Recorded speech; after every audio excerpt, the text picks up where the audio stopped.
Coming up on today's episode of the Salesman Podcast. Yeah. There was an emotional transfer before you even clicked on the play button.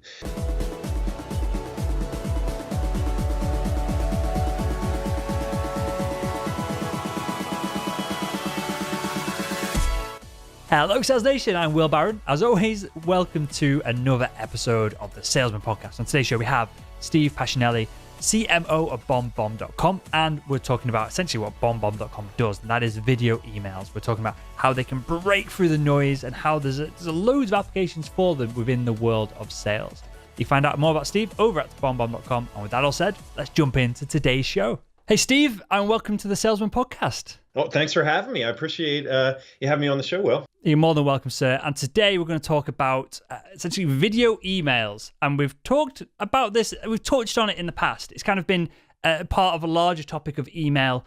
But today I want to dive into it very specifically. And to start, I want to talk about the experience that I had with you when I woke up this morning. So I woke up, I got an email. I can't remember what the title was, but clearly I recognize your name, so I opened it. So the title's probably less important at this moment. And I see your wonderful self holding up a piece of paper in an animation or a GIF saying, "Hey, Will." So clearly I'm super motivated to immediately click on that. Then jumps into a video. I had to stop the video because I thought you were going to talk about a UFC fight that I've not seen the results of yet. So I didn't catch the whole video itself. But immediately in that instant, it made sense to me because I get a lot of people email me from the audience who say, "I'm sending out all these emails. I'm being told by my sales manager to spam out more emails." And this probably is very similar, and it's probably the same sales managers that said make more cold calls kind of like 5-10 years ago. They're now saying send more emails.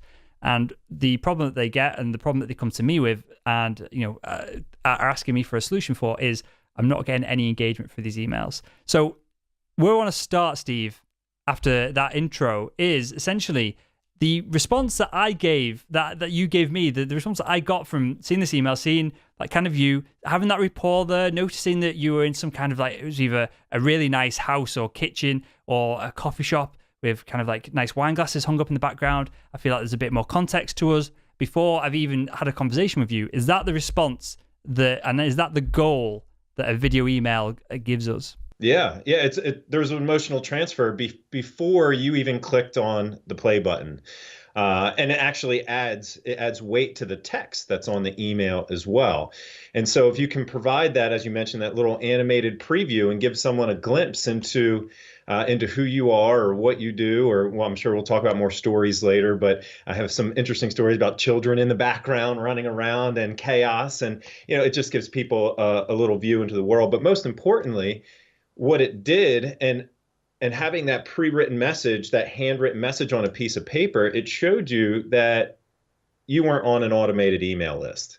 And that's even before you connect with someone with video. If you can show them that you were thinking about them, and this didn't go out to another 1,000 other people, and they're not just a number on the list, then you've already won step one. You already made some grounds. So this is a huge bugbear for me. I've had people come on the show to talk about sales automation, and a lot of the sales automation tools out there are designed to make it look like you're being bespoke with your emails. And clear, it doesn't take a genius to realize that even though the first couple of lines are customized, the rest of it is just being copy and pasted. Or you get kind of the worst case scenario where it's been copy and pasted, and so it's in a different font and different color. Yeah. And so immediately that's a massive turn off for any prospect that you're trying to communicate with and take those first couple of steps. So let me ask you this, a direct question to just do with sales in general.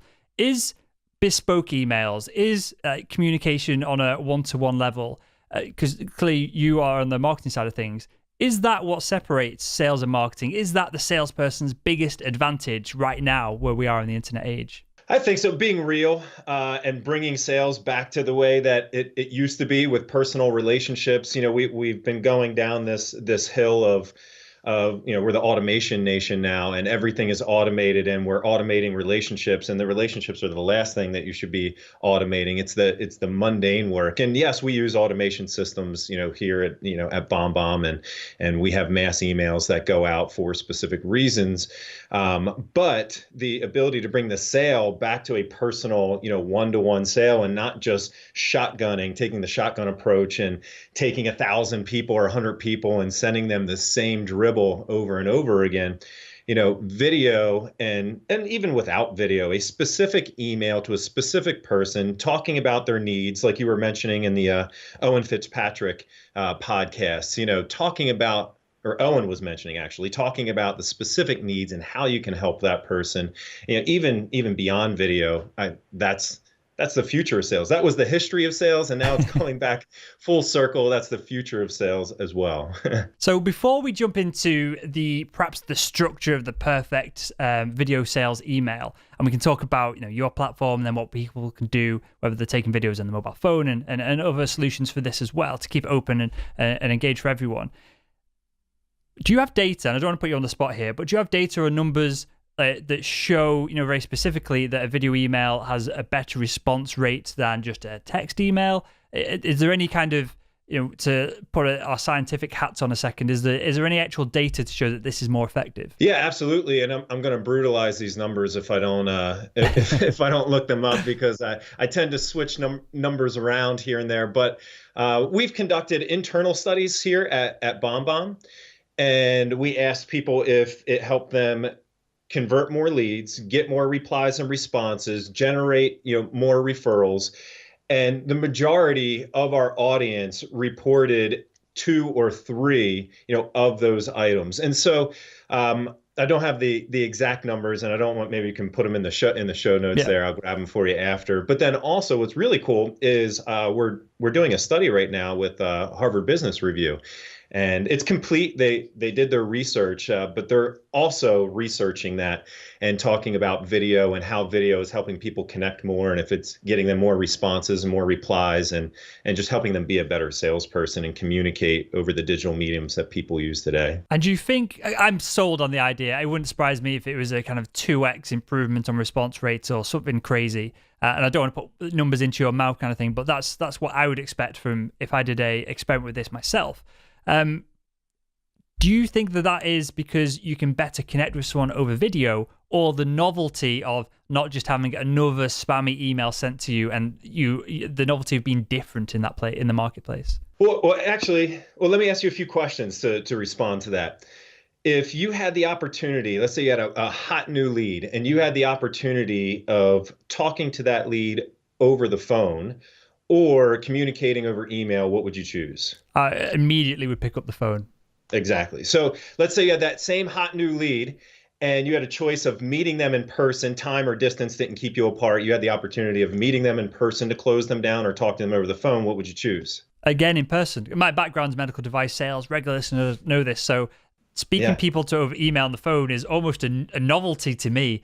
Because I would be spending my days a couple of years ago literally driving around Yorkshire for 5 hours a day trying to get in front of surgeons. Yeah. So what are the underlying reasons, or what's the reason behind wanting to be in person? What are some of the other dynamics involved in having a face-to-face communication? You get clarity, emotion, tone, body language.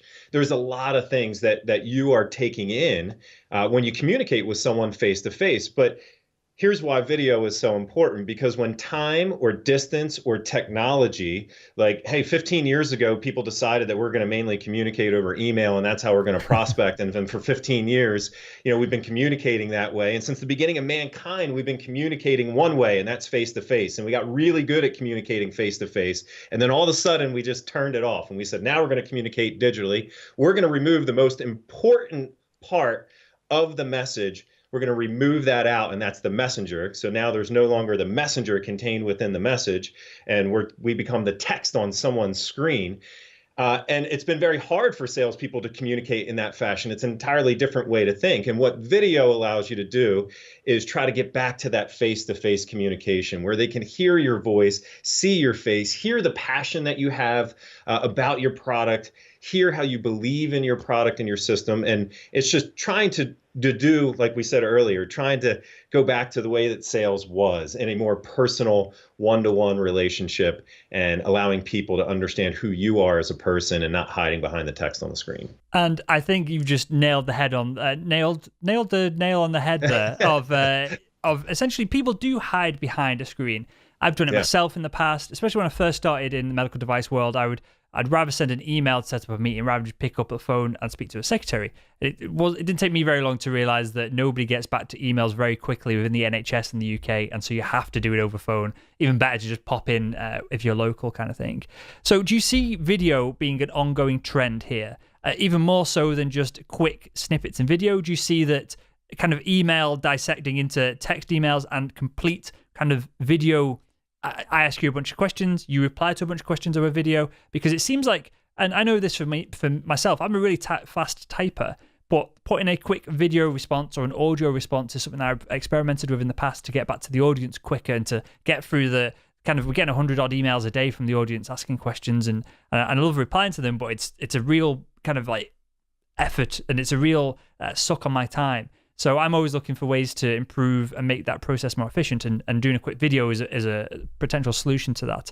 So do you feel like email could move completely away from text and become kind of a multimedia platform in itself? No, because there's a time and place. It's the right tool for the right job. Video isn't better in every situation.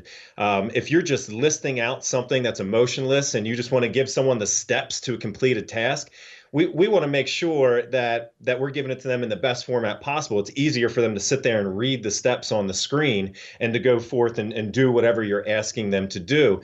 However, when there's emotion involved, or you want to build trust or rapport, those are the times where video is going to help you.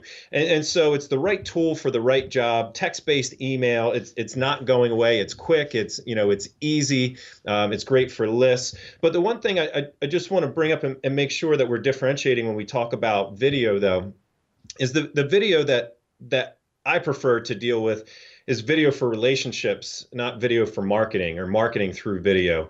And when a lot of people think of video, and when I speak to real estate audiences, I ask them, when you think of real estate video, what's the first type of video you think of? And the whole audience will say, home tours or neighborhood tours.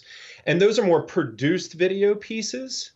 And so when we talk about video here within the context of this conversation, it's not a commercial. It's not a produced piece. It's a video taken on your iPhone or your Android or your webcam, where it's one-to-one. It's more personal. You don't have the blurred out background from the high-end DSLR camera, and it's more along the lines of short form video messaging. Gary Vaynerchuk talks about that a lot. Short form video messaging for communication purposes and not for marketing purposes. And so I just want to make sure that's clear to the audience. We're not talking about having an edited video piece that we're sending about our product. That's not the purpose of this type of video communication. It's, hey, I'm the sales rep. Here's why you can believe me. Here's the passion I have in my product. And you can convey and have that transfer of emotion quicker by having people see you and hear you. And you brought up a really interesting point here, which is what I wanted to touch on before we dive into the process of a video sales email and kind of from your experience and your data and everything that you're doing, the best kind of the practice that we should put in place to have the most effect from it. And that is the quality of video. This is something that I've struggled with for years and years since doing the podcast. I've constantly want to improve the quality. We're moving to so this has all been tore down in about a week or so. We're moving to a new place so I can do bigger videos. The set's going to be better. We're going to have shelves and those kinds of stuff on the shelves in the background, and it's going to look a lot prettier.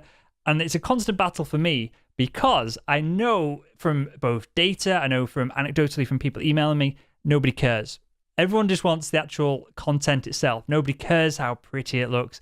Nobody cares that it takes me an hour extra to edit each of these videos because I'm putting all these effects and pop-ups and banners, and it makes. I think the reason I do it, it makes a difference to the overall brand of what we're doing. It separates us from people who are doing interviews that are just two heads side by side, and so there's a brand element to it that makes us more of a prestigious is the wrong word, but the kind of top in class podcast out there on sales.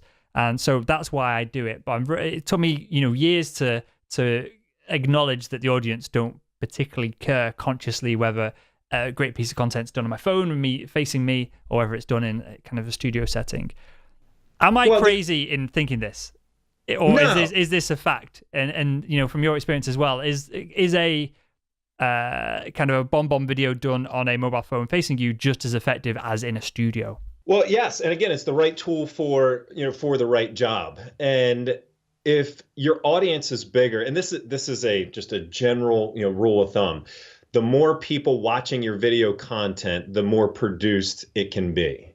And so if you're creating a video for the sole purpose of communicating with one other person, the VP of sales at another company, then and I'll go over some reasons why it's actually better to have a more raw and organic video. However, if you're doing a show and like you talked about, you're branding, you want to have a certain level of professionalism and polish, on those videos. And it's great, to have that for your show. But then, there's always exceptions to the rule, because you can look at Gary Vaynerchuk's videos and he's in a cab ride in grimy New York City and getting out and holding his phone up and recording these, videos on the fly sometimes, and thousands of people, hundreds of thousands of people are probably watching those. So there's exceptions to the rule, but in general, the bigger the audience, the more production that you are allowed to have. There's a shiny authenticity inversion, and the shinier that something is, the less authentic it feels, because that was produced. You thought it through. Most of the content in that material is coming from your mind and not necessarily coming right off of your heart. You're thinking through the process and the flow, and it's more produced. Just like a commercial. We grew up on commercials. We don't necessarily believe, what commercials are pitching us. They're highly produced, highly polished. Now, the less produced or polished something is, then your message, people just feel your message is coming from the heart. It's off the cuff. It's on the fly. There's a different dynamic. The Content Marketing Institute did this piece, and they were talking to other brands, major brands like Coca-Cola and Levi's. And they're actually dumbing down their production, their video production, their photography, to make it seem like, hey, I'm just a regular Joe, recording my video out here, because it connects them more effectively with their audience. And that's why, you see all these social media mavens and people out there that are getting paid tons of money to hold out their phone and use a product on Snapchat, because it seems like, oh, I'm in my home and I'm using this amazing lotion, on on my leg, or I'm using this razor. That's absolutely awesome. It's more authentic, and they're actually getting more sales by having that type of advertising, in the moment marketing that seems real, than creating that commercial that goes out there where, the football star walks up and I use so-and-so, or I use such and such to help me with my problem, so. Yeah, there's a time and place for everything, and no, all the awesome mics that I see that you have there and the backdrops, and that's all. That's not for naught.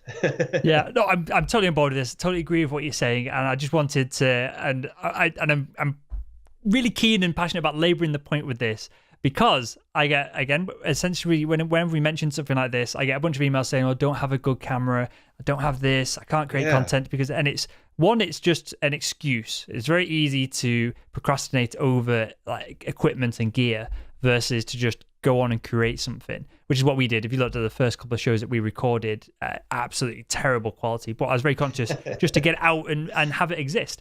And going back to the actual salespeople and the people listening to this now, of course, your webcam, or if you've got a relatively recent laptop or Mac, is more than adequate for this, isn't it?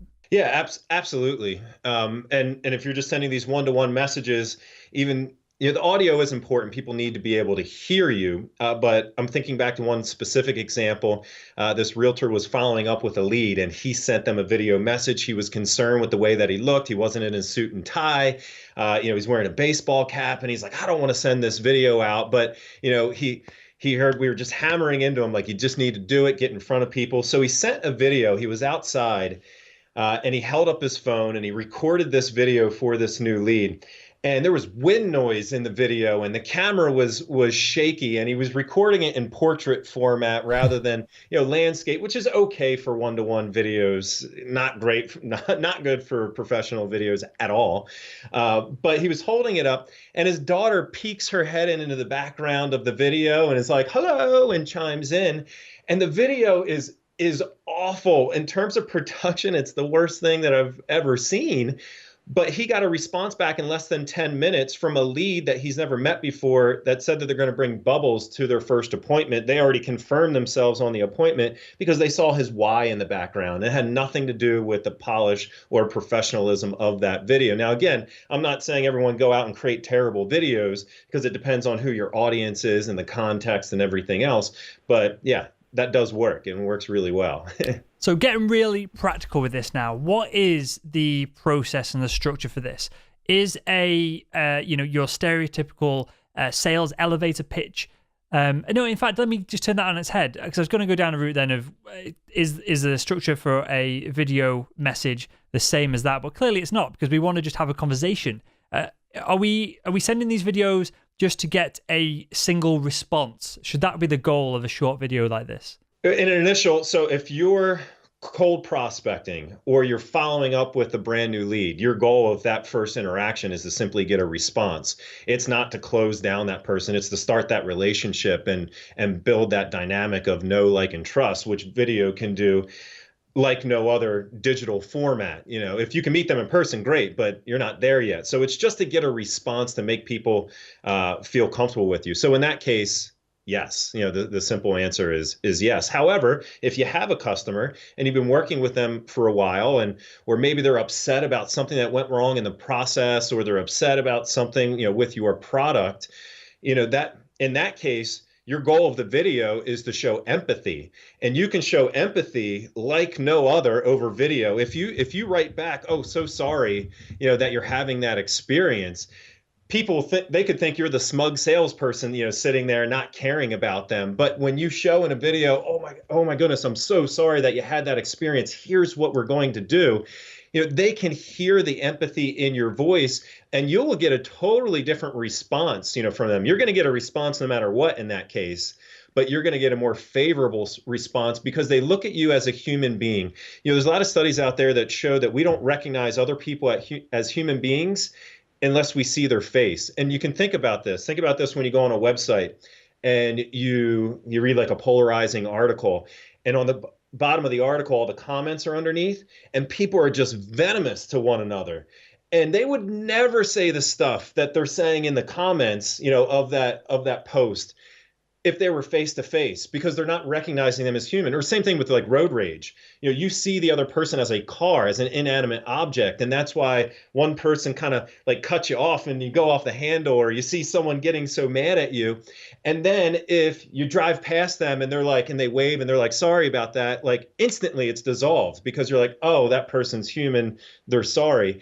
And so in situations like that, video, it's not to get a response, it's to cool the emotions. So anything that has positive emotions or negative emotions, video can help with, and that'll help you either put out the feelings of negativity or expand upon the feelings of gratitude. So let's jump on to cold email outreach, because I think this is where, for our audience, especially the guys in B2B who are regularly, and the inside salespeople as well, because I get emails all the time from inside salespeople saying that I'm not giving them enough attention in like the kind of broader account manager roles that we talk about as well. So let's talk about inside sales. People are doing lots of outreach.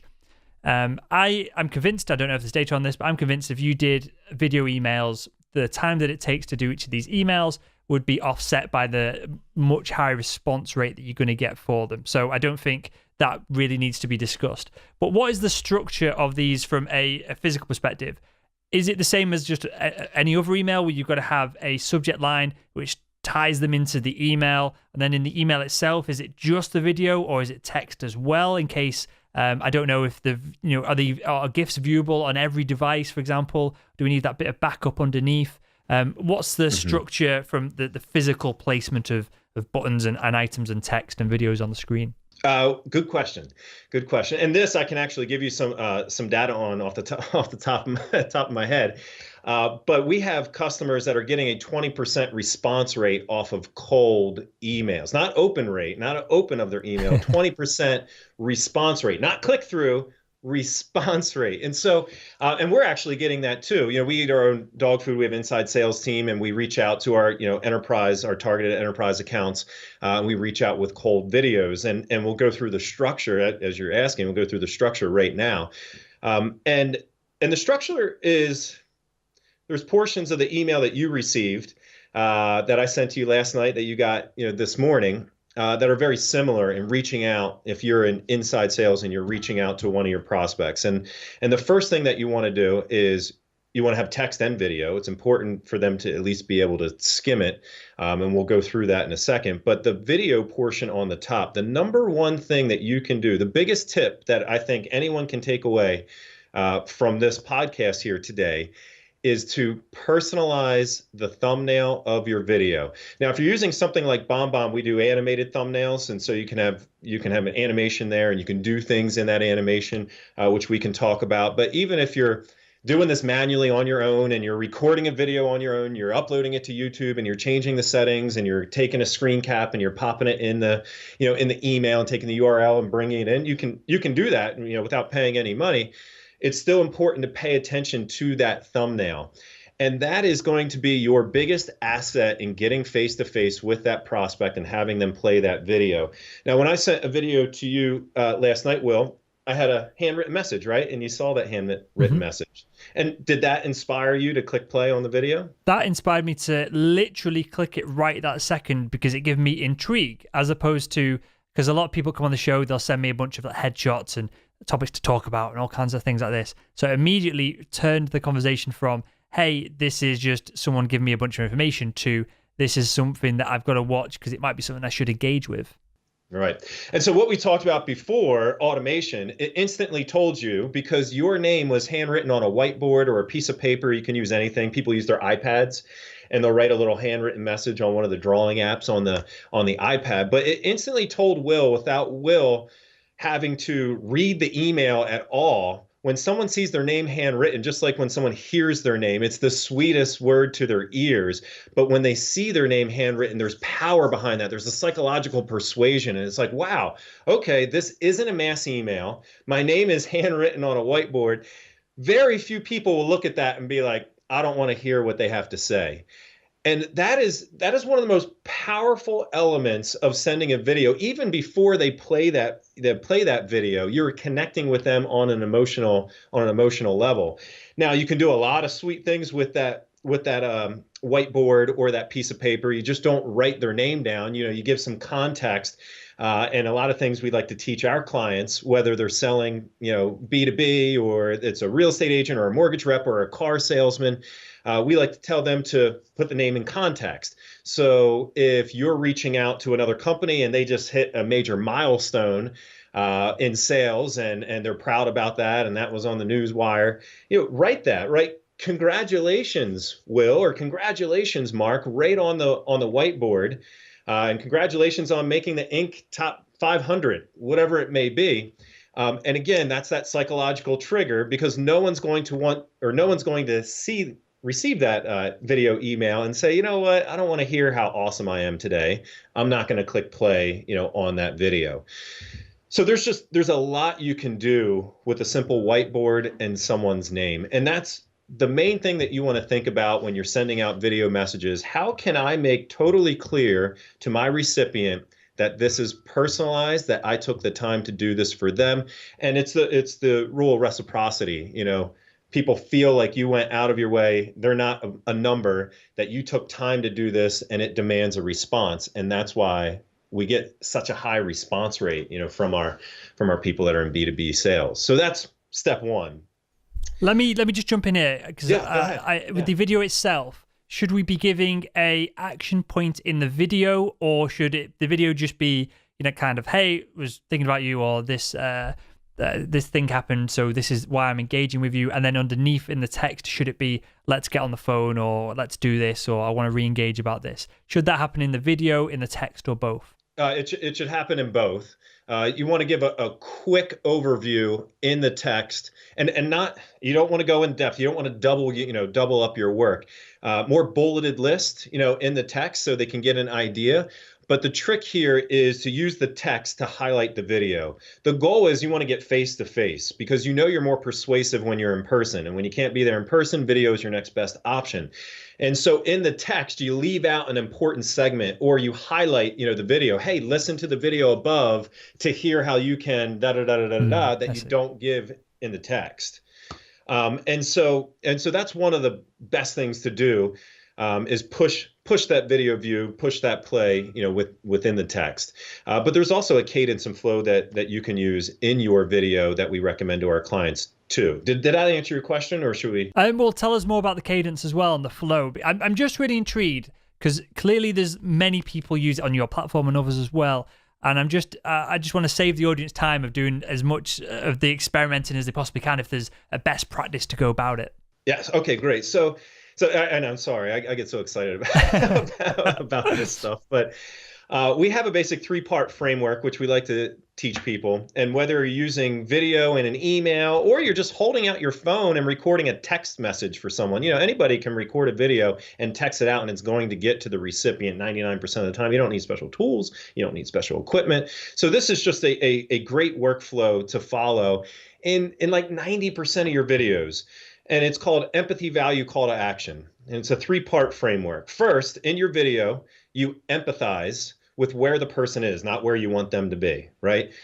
If it's a new lead that's coming in, what are they afraid of? What are they, again, for realtors, we teach if they receive an internet lead, chances are they're not ready to transact today. So the very first thing that you want to do with that person is empathize. Hey, whether you're looking to buy in 2 months or not for 2 years, I get that. I'm here to help no matter where you are in the process. Boom. Right off the bat, we're showing them that we're thinking about them, not thinking about us. So that's the empathy piece. Then your value. And my favorite line here is give them something they can't Google. What kind of value can you offer them that will help them, whether you're speaking with a new lead or reaching out to a past client, you can use this. Actually, it's a slightly different variation with past clients, which we can talk about. And then what's their action forward? What's their clear call to action? What exactly do they need to do? Do you want them to click the button below? Do you want them to give you a call? Do you want them to send you a text message? Just be very direct and clear. And as you know, the more direct you are with your call to action, the higher chance of compliance, right? So that's a great 3-part framework. You can also use inquire, offer, action too. And so if you're reaching out to a past client or something like that, inquire about something important to them. What can you offer them right now, where they are? And then again, the call to action, again. And so those are 2 very simple 3-part frameworks. And what that prevents people from doing is writing out a script.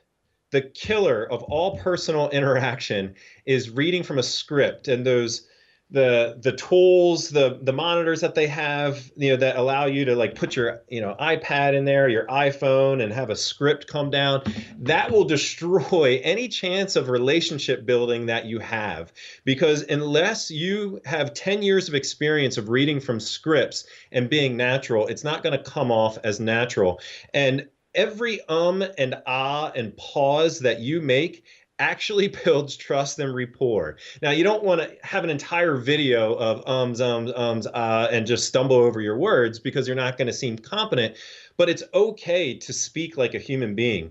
When we're interacting face to face or over a podcast, I'm pausing to think. I use the wrong grammar throughout the podcast, but that's okay, right? Because we're in a conversation and I'm human, and people overlook that in a personal interaction. Now, if you're doing a more polished commercial, you don't want grammatical, errors, in your more polished commercial, but those things are okay in your short videos. And so you don't want to memorize a script off the top of your head. You want to work off of bullet points.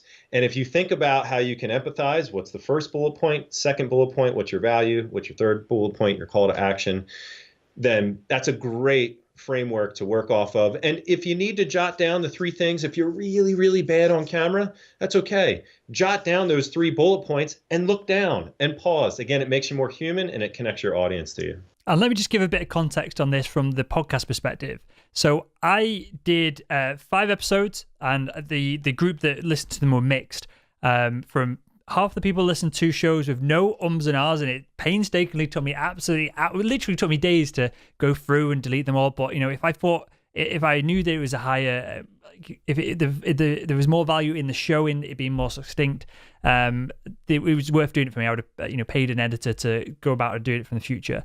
And then so I had that shows, I had the normal shows as well. And without question, I think it went out to about 50 people. We had 40 replies back. And without question, everyone listened to the shows with no ums and ers, and everything was really seamless, and there was no gaps between the kind of questions and the answers, and kind of words like that were removed.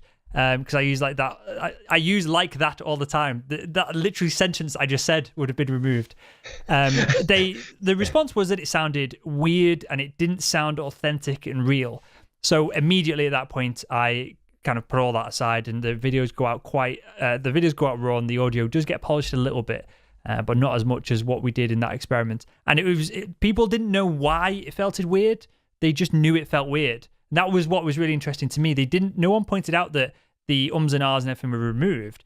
They just knew that it wasn't quite right. And so I don't know whether it's the cadence of speech and the flow, whether it's when you chuck out a word that was in there originally, the pitch from the next word up goes down or up and doesn't quite fit. I don't know what it was, but that was a very clear response to me that people prefer this natural language when they're dealing with an individual. Of course, a big Nike advert, they don't want LeBron James umming and ahhing about things. Right. Absolutely.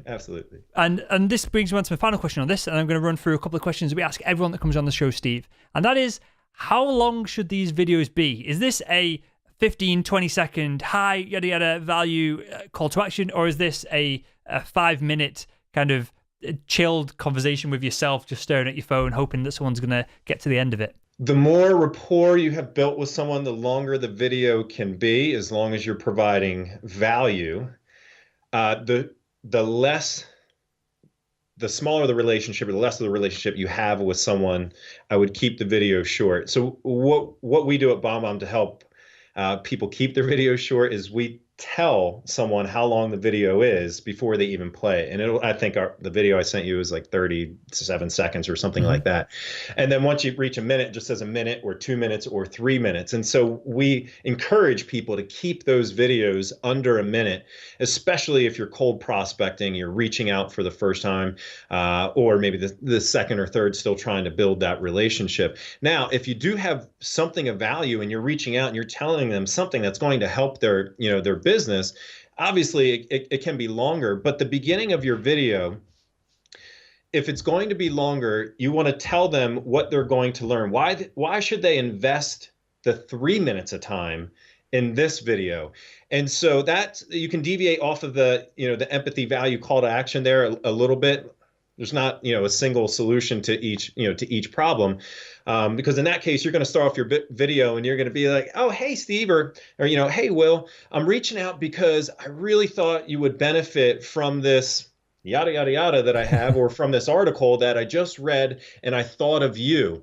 In this video I'm going to share with you these 3 things by the end, and I think all 3 things are going to help you. And so by telling people, just like a great presenter, when you learn to present on stage, they tell you to tell them what you're going to talk about it, and then tell them what you talked about. Those are the 3, and it's the same thing, just a mini version. And so you want to make sure that they know they're going to get value and why they should make that 3-minute investment. You can't go blindly in, or they're not going to go blindly in there and just say, I'm going to watch all 3 minutes. So let me just clarify this. For the first conversation, it should be less than a minute. Then you've got a bit more leeway when you say the person, perhaps. That's a way to describe it. Is that correct? Yeah. When you have that relationship built, you have a bit more leeway. And, again, exceptions to every rule. If you have something for someone that is immensely going to help them, the second they stop watching your video, and you start off that video with, hey, Mike, I'm reaching out, or hey, Mary, I'm reaching out because I just learned this new solution that's free, that's going to help you close more business. The second you're done watching this video, like that's a killer introduction. They're going to stick around for something that can help them immediately. The video can be longer. It just depends on who the value is for. If you're reaching out and the value is for the recipient, then it can be longer. If you're reaching out and the value is for you to sell something to them, then you want to keep that shorter and possibly rethink your pitch. And there's probably another conversation to have another time here, Steve, but it's almost an opportunity to give them a bit of industry news or something along those lines that can almost then be shared within the account if you do an account-based selling and marketing. Again, that's probably a whole conversation in itself of how you can use video and put yourself at the front of the video so that the information is coming back to you and, you know, building your brand as an expert within that account. Or use two videos. Pop in two videos into the same email. You have your intro, which they see is 50 seconds long, and then say, if you're interested in learning this, I thought of you, really wanted to try to reach out and help you and your company, click play on the video below. And now you also have intent. And so when you get your analytics back and it's showing you how many people and who clicked that second video, now you know who to follow up with. Like in your podcast with Chris Smith, you send out that mass email, to everyone, and then you know who to follow up with individually based off of their action. You can do that as well. Definitely. And you can tell us a little bit more perhaps about the analytics at the end of the show when we talk about BombBomb specifically. But before that, I've got a couple of questions to ask everyone that comes on the show. First one, Steve, what is one book or resource that you'd recommend to the Salesman Podcast audience? I would say Persuasion, but I heard Owen talk about that and probably a bunch of other people. I mean, that's a hot new book, that's out. So I'm not going to say that. I'm going to say my buddy's book, The Conversion Code by Chris Smith. When I first started reading the book, I read it and I'm like, wow, I was a little bit turned off, like right off the bat, because it was such a structured book, like do this, do this, do this, do this, do this. And I'm like, this is unlike any other book that I've ever read. But continuing to go through the book, he just provides a massive amount of actionable advice. It's not in the clouds. A lot of books are just in the clouds and you have all this great theory, but you have no idea how to put that in place. If you ever want a like grimy, in the dirt, like just get at it book, I mean, it's like step 1, step 2, step 3. Here's how you create your Facebook ad. Here's how you create a compelling ad. Here's how you put it in Facebook. Here's how you enhance your website and increase your calls to action. And so I'd recommend The Conversion Code. Good stuff. And this is precisely why that I have yourself and Chris and practitioners on, because they write books and talk about the actual steps, as opposed to these, as you described it, in the 1,000 foot in the air kind of view that don't really make any sense, because very likely they've not actually sold anything in 20 years, and so they're just mumbo jumboing in corporate language to try and get a book and speaking out of it. So I appreciate that from both yourself and Chris, that you're kind of in the trenches with a lot of this, and you're practitioners at what you do. That means a lot to me, and for the audience, I know it means a lot to them as well. So next one, let me rephrase this: who is the world's greatest salesperson? World's greatest salesperson. I was going to ask you who was the world's greatest marketer, but no, I'm just going to throw you in the deep end with the sales side of things. So no, and I wanted to make this point earlier. I am not a marketer. I'm a salesman, and I get compensated like a salesperson. And I made sure I'm a salesperson. I've been a salesperson my entire life, even though my title says CMO. No, no, I align myself with salespeople. So I would say Steve Jobs is probably the greatest salesperson, one of the greatest salespeople that ever lived, and my father. What did your father sell? My father sold everything from annuities and insurance, and he just sells himself every day. So amazing stuff. Okay, next one. What's the biggest deal, dollar size if possible, that you've ever closed? Let's see. Mostly my sales have dealt in high volume. Low dollar, high volume sales. We have plenty of land and expands that we've done that have been 7 figures, but I'll answer that in a different way. My proudest sale and the biggest sale I've ever had at that time was I sold knives door to door for Cutco, and I sold $3,200 of knives to someone after knocking on their door and working my way, into their home. They bought, which is a massive amount of knives. Like, that's just a ridiculous amount of knives. $3,200. I was 19 when I sold that, and that is by far my favorite sale of all time and my biggest knife sale ever. Approximately, because I'm super intrigued. How many knives is that? Are we talking hundreds here? So the biggest set that we had There was Cutco. I don't know if I can say that, but there were Cutco knives, and the biggest set we had at the time was the $799 homemaker, and that was like what you tried to go after. And then we had all of these other like gift sets and little sets, and I think she bought two homemakers and then a ton of like gifts. I mean, that it was just a massive hunt, like over 100, knives. Those knives, they weren't cheap, but they're quality. They're good knives. Cutco knives are good. Full tang and all, yeah. That means absolutely nothing to me. Which means I probably need to buy some better cutlery. And with that, Steve, I've got one final question to ask everyone that comes on the show. And that is, if you could go back in time and speak to your younger self, what would be the one piece of advice you'd give him to help him become better at sales? Give sooner.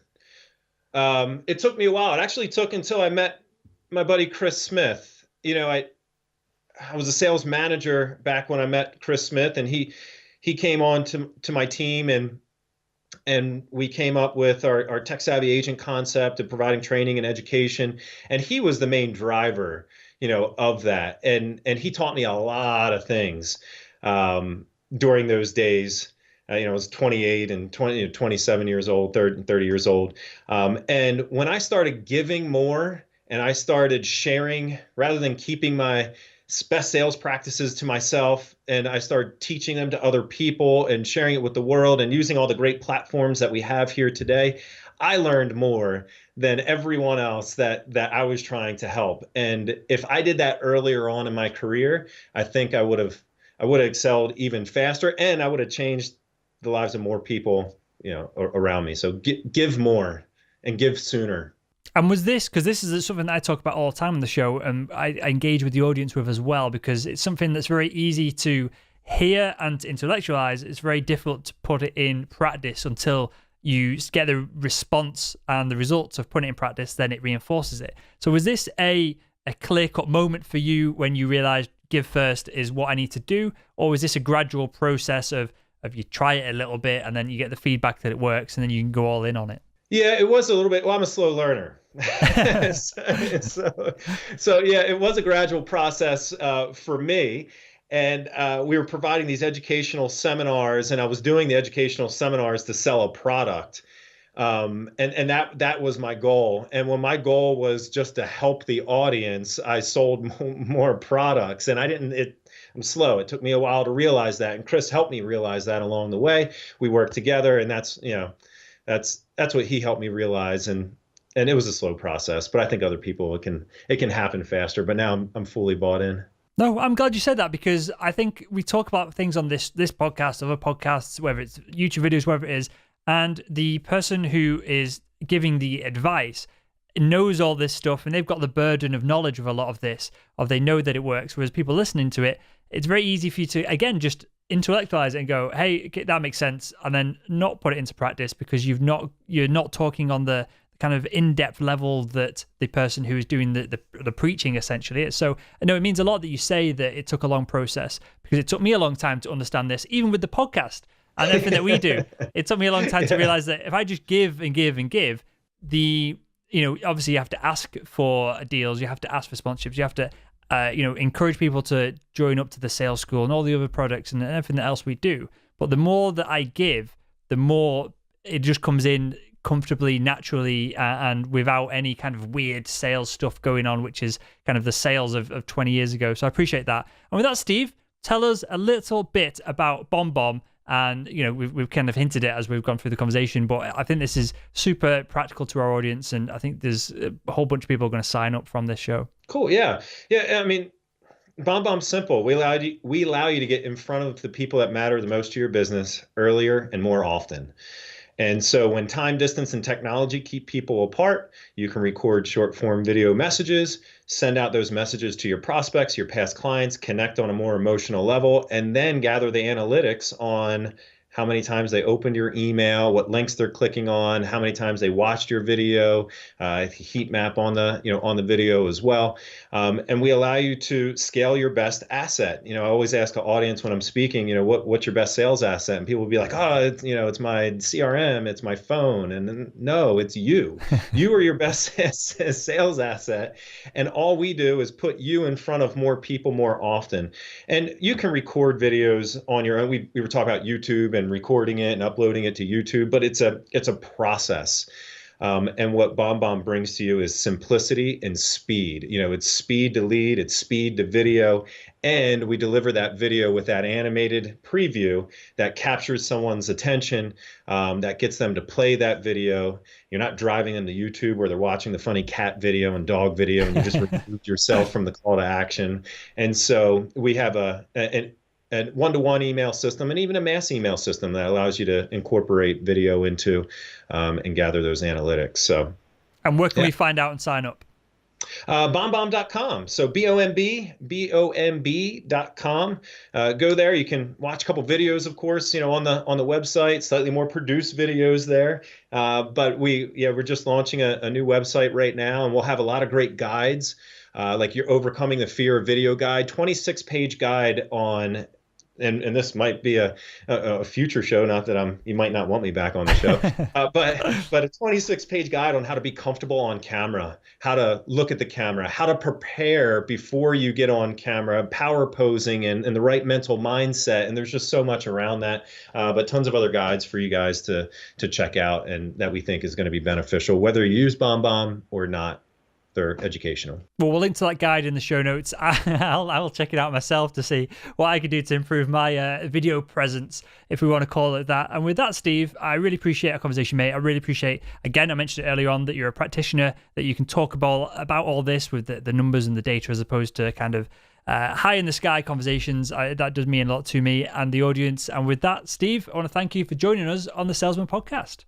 I love being on the show. Thank you very much, Will. And there we have it. Steve, thank you for joining on the show. I appreciate it, mate. Thank you, Sales Nation, for tuning in. Of course, there'd be no podcast without you guys tuning in to each and every one of these episodes, or, I guess the ones that you all pay attention to and you like the most. And so with that all said, I'll speak with you again on tomorrow's episode.